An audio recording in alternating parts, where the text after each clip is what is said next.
Welcome back. Now, under this extended lockdown, many people are stuck in their homes. And here, of course, we must add those people who are lucky enough to have homes are now running out of ideas on what to cook and, frankly, even patience when it comes to cooking. In fact, some reports say in the last 90 days, India's Google search trends show that in India, searching recipes is one of the most popular searches. Well, to talk more about what you can cook during this lockdown and how to cook healthy, we're joined by some of the top chefs of the country. Joining us now is Ritu Dalmia, chef and partner at Diva. Also, chef Vicky Ratnani, Anahita Dhondy, chef partner at Soda Bottle Opener Wala, and we'll be joined later by actor Ada Sharma. Well, first to you, Ritu, what suggestions would you have to people who are sitting in their homes and, thinking of ideas of what to cook and what to cook simply? Well, to be honest with you, my outlook for food has completely changed. I'm no longer cooking fancy food anymore. All I want to do is really cook very simple food. So it's more dal chawal, curry chawal, food from my childhood, torai ki sabzi. So that's very interesting.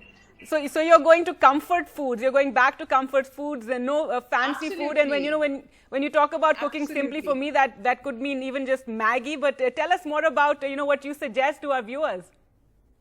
Well, you see, what's changed in my life in the last 27 days is I'm no longer a fancy chef. I'm no longer saying, okay, this is my recipe and let me find some camembert or parmesan and try to do a recipe based on that. Yeah. Now it's really more based on what the hell do I have in the fridge? What can I find in the local market? And in Goa, the situation is quite poor. Supplies are very poor.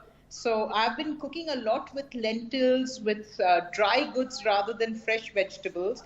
But I have to admit, I've become queen of zero waste cooking. And Anahita, who must be there in the studio, she and I did something on zero waste cooking, more in theory, but now it's in practice. As I said, what I would recommend to people, I don't think I'll be in business after this lockdown because the amount of people I'm seeing who are cooking every day and cooking such amazing things that I have a feeling post-lockdown, many people are going to change their careers and there are going to be many budding chefs happening. But for me right now, what's important is to keep the food light because we are not moving, we are not doing anything. And the last thing you need is heavy food to make you even feel more lethargic and more depressed. But for me, the important thing more than anything else is what I can cook with what's available. All right, so very interesting. You're talking about how you're no longer this fancy chef. You're cooking the basic comfort food. And I'm sure all those people posting fancy food recipes and pictures on social media are going to come flocking right back to your restaurants. Anahita, what would you say? I hope so. Well, Anahita, what would you say? What advice would you have to people who are sitting at home, running out of ideas, getting irritated with the fact that they have to cook? And also, as Ritu said, of course, a lot is not available right now. So I think obviously it's extremely important to, go back to looking into your fridges, seeing what ingredients you have in your pantries. That's the first thing that I did when the lockdown started because I wanted to make sure that, whatever ingredients I have first, I want to use them before they get spoiled. And, that's a philosophy in the kitchens as well, which is first in, first out. So whatever vegetables come in or whatever you might have in terms of produce, especially fresh produce, which is getting spoiled, you want to use that and you want to use the entire produce. You want to make sure that you're using the leaves, the stems, the roots, especially in a situation where you might not have, I might not have fresh coriander tomorrow. So I do a quick hack where I freeze some chopped coriander or some fresh spring onion. I plant some seeds in a pot that I might have empty to, make sure that if I don't get it from my sabzi wala or my bhaji wala, I can still add a little flavor.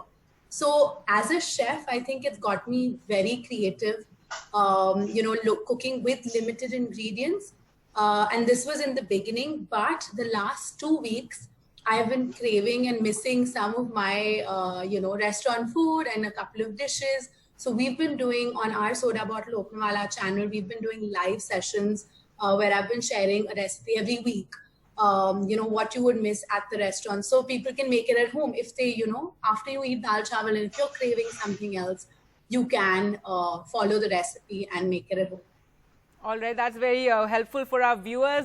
Vicky Ratnani, what are you doing under this lockdown? What are you cooking at home? Boss, it's all about ghar ka khana now. with a chef touch to it. First thing I did was took an inventory of what's in the house, and we started preparing menus together. I've been putting up a lot of nice recipes, using a lot of like rajma, chana.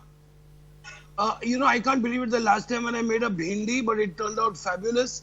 So I think what we are telling people is to, get wiser, get more practical, lesser ingredients. Like what I do is, like yesterday I made a big pot of chana masala, which I'm actually turning into a chana pulao. And I also on the side made a chana salad from there. So right from one pot, I got 3 dishes ready. Also, I'm also, doing some live classes for students and people who need help. I'm doing some motivational talks for some companies where their leaderships are coming, teaching them how to cook, building morale, boosting motivation. I've started reading and I've started experimenting with really, really local vegetables, and where I'm using not more than 3 to 4 ingredients to create like dishes which are any like bachelors, teenagers, people who are like non-cooks but love to cook, but they think they can't cook, but now they can cook. And in some cases just have to cook right now because of this lockdown. So very interesting to see all 3 of you talking about how it's really back to the basics, and this has been a time for all of us to introspect, also realize how privileged we are in terms of talking about fancy foods and everything, and the kind of stories we've also been seeing. Ritu, what are your concerns going forward now, and also how has this entire period been for you, and concerns going forward for your restaurant? So first, as you said, I've reached a point in my life where I'm really blessed and grateful. When the lockdown started, I think the first reaction was a lot of anger, a lot of frustration, a lot of worry about the restaurants. Of course, between Italy and India, I have a double whammy. And that anger, frustration then turned into depression. And finally, I have to admit, I'm in a very good space right now because I'm really grateful that I even have a nice home and food on my plate, number one. And number two, you also realize how little actually you need to survive. There was a very interesting piece by Yotam Ottolenghi in the Guardian newspaper yesterday. Ottolenghi is an amazing chef who wrote that we human beings actually are like, strands of spaghetti.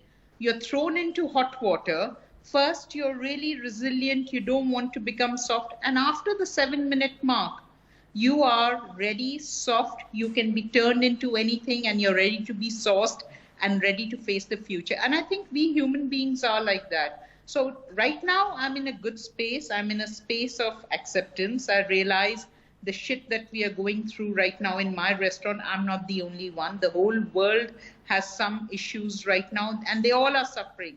So the only way forward is you got to accept it. You got to change the way you live.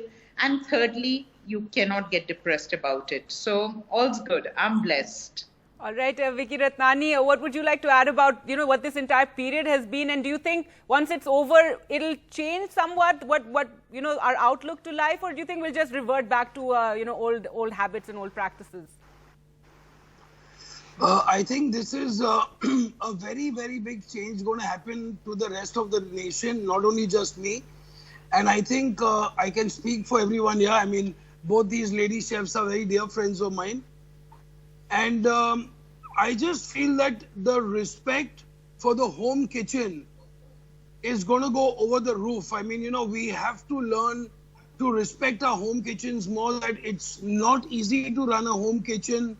You have to shop wisely, you have to save energy, you have to compost properly, you have to be clean. So a lot of people are going to be thinking differently, are going to be cooking differently. I mean, I'm going to be, and I was just speaking to my wife this morning that I said, see, look, this is how, I mean, it's not that, God is kind. It's not we have anything like, we are missing anything. There's food on the table, as Ritu said. We are eating well. We are safe at home. Not like a lot of people who are going through a really bad time. I mean, which is not fair at all. So I think even as chefs, as human beings, as fathers, as husbands, as businessmen, I think we are going to respect the environment more, respect our teams much more, respect produce, respect seasonality, make sure that we don't waste too many things and don't take life for granted. All right. Well, yes, those are some of the, the thoughts that go through one's mind. It's been so many weeks of this lockdown, and seeing the kind of stories that, NDTV has also been bringing a real realization of our privilege. But now also talking about cooking at home, Anahita, we don't want it to become just, the women's task. So your advice to people on cooking with your families, it's a time we could use this to bond together. You could have fathers, mothers, children all coming together and cooking together. Oh dear. So, I mean, just adding on to both Chef Vicky and Chef Ritu's, what they've said, absolutely feel blessed, to have a home and have the food on our table. And most importantly, even have farmers who are, I've been personally working with a couple of small scale farmers who were delivering to our restaurants earlier, and now we're ordering, produce from them so that they can keep, functioning whatever they might have. I just feel it's extremely important to constantly support those farmers, obviously a local bhajiwala, kirana shop, all those extremely important people. But I think right in the beginning when the lockdown happens, as chefs, we're so impatient, we're constantly on the go. It suddenly was a standstill for us, for our businesses, for our staff. And it really, it did scare us a bit. But a couple of days later, getting back into our home kitchens, discovering our own, ghar ka khana, sometimes a khichdi or a paratha or whatever it might be. The first few recipes that I started sharing was just a roti and a paratha, because a couple of college students messaged me on social media saying, how do we just cook rice, or how do we just make a normal soft roti, or, we don't have people coming in and cooking. So that is what I started doing, and obviously talking about how to reuse leftovers. I have a hashtag called leftovers can be sexy, which means, you can repurpose all those leftovers that you might have in a small dabba, make a soup out of it, or make a, pulao out of it the next day. We can't throw anything. We need to really be respectful about the fact that we have those ingredients in our kitchens, right, and keep cooking. Right. Also, recently in Delhi, we had this incident in which a poor delivery person, a restaurant delivery person, tested positive for coronavirus, and now 70 families have been contacted and have been asked to, isolate and take care. And I felt there was a sense of, unfair judgment towards the delivery person, because he could have possibly gotten it from any of those households. But it's also scared people in terms of ordering in. So, Ritu, what would you say to people watching right now? And we need to continue this ordering in, because we need restaurants to run. We need these people to be employed. We need the delivery walas to be employed. You see, as I said, this was a very unfortunate incident, but this cannot set a precedent that people get scared and people say that let's stop ordering. Right now, restaurants need every bit of support. Don't forget, these restaurants are places where you once celebrated something. Don't forget, these are restaurants which has given you some very joyous moment. And to abandon them at this point where really things are so bleak, I think will be very unfair. And this could, as I said, it's a one-off incident today. The boy could have, as you said, contacted it anywhere. And this has been made a huge, of course, whether it's the restaurant, whether it's the delivery company, there has to be a certain level of hygiene, a very, very high level of hygiene that needs to be maintained. But this really cannot, then you might as well stop buying groceries as well. Then you might as well stop ordering groceries as well. So it's just, I think, a very unfair, and I hope people have enough sense not to make this one single incident something which is a practice. And I really hope and request and beg all of you watching this, you got to support your local restaurants. You got to support the restaurants, as I said, which has given you very many joyous moments. Right, and we've been reporting on various things that you can do, ensure that the plastic utensil that, the delivery comes in, you dispose it carefully, you continue to wash your hands constantly using gloves, and of course, reheat the food. Vicky, anything you'd like to add here? Well, I think Ritu said most of it, but definitely hygiene is upmost. So what we do is whatever we buy, we just, especially produce like vegetables, we wash it in a mild solution of baking soda and water. We receive everything with gloves on it, and we try to keep not too much of cardboard boxes coming into the house, and we make sure that we carry our own bags to shop. So and various we bring them steps back that and we can wash take the just bags to, as well. Yes. Right, just steps that we can take to protect ourselves while still, contributing to the economy. And Anahita, and last words from you. So I think it's up to each one of us to, maintain our personal hygiene. And I think it's really unfair to, blame one person for it. It could have happened anywhere, just like Chef Ritu said. But if I do order anything, groceries or deliveries at home, it's up to me. Make sure that, I have a contactless delivery. I've paid online. I get the stuff. I remove everything and I sanitize everything before, touching my face or, probably using it in the kitchen.